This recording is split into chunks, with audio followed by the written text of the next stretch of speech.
But this will require an amendment of the Constitution. Yeah, Constitution amendment. But since you said different social, cultural groups, yes, and political groups were invited for this summit, was the role of these groups looked at as well? Because before now, or there's some school of thought, I believe, that the socio-cultural groups have somewhat helped to fuel the insecurity in the country, based on the comments they've made, issues of marginalization and all of that. Was that also looked at? Well, I think I can only speak for very, and I think I can speak for most of the groups in the South as well, like Ohanese, Pandef, and Niger Delta Forum. I don't think any of the three of us have actually come out with any inciting statement in all the things that the statements we've issued. I don't think Middle Belt Forum has actually come with any inciting statement in all the statements they've issued.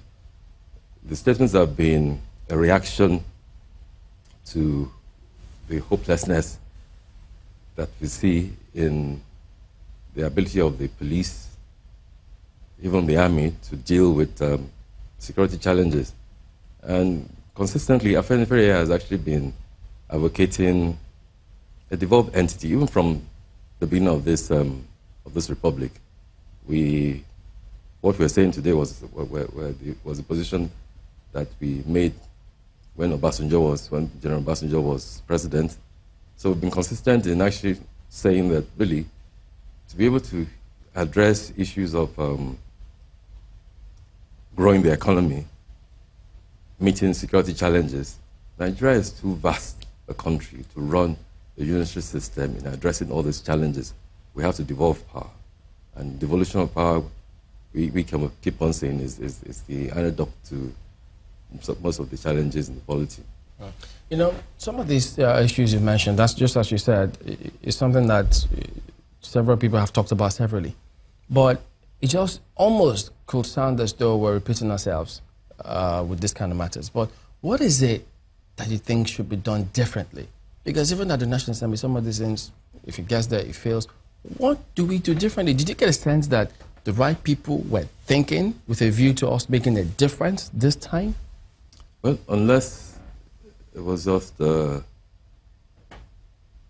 acting. Or playing politics. Or playing politics. The responses we got from members of the Senate that were at that summit was very receptive of what was being said.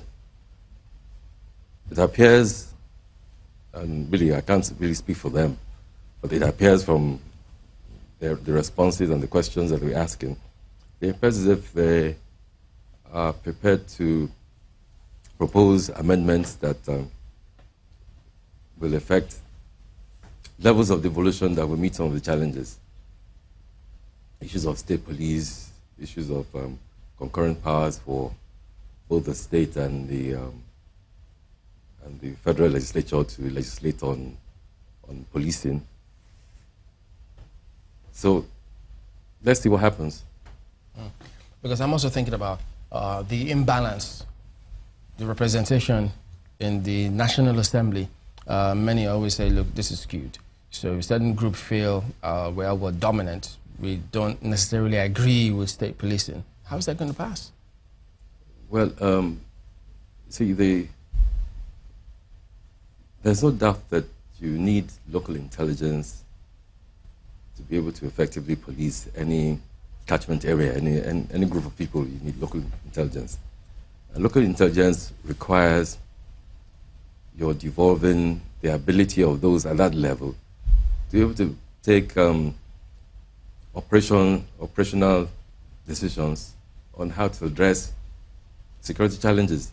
So really, I mean, it's when people fear political interference, because if we all believe that the police is a professional body and it's set up to enforce the law as it is, and that even if it digresses, you have the judiciary that will actually ensure that the law is obeyed. If we have confidence in the institution itself, then all of us will want a police force that is local. A police force that, even if you're in a local government, you want a police force of people who understand those who live in that local government area and who can tell when some stranger is actually coming into our midst. I remember they say Nupe was saying that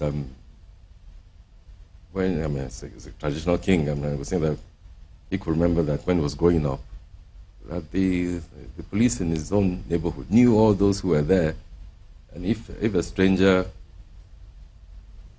ever was to enter the community, they'll be able to actually identify that stranger, and it's also easy to address malfeasances or those who are committing a crime in an area if you know the composition of the people who live in that area.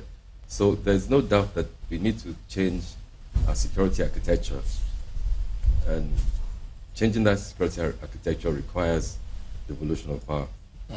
Well, yeah, interesting. But, you know, if you listen to the narrative, you may have heard them say at some point that some of these people come from outside the country, maybe including West Africa. Now let's go over to Abuja. We may get some perspective speaking to that matter. Ajuri.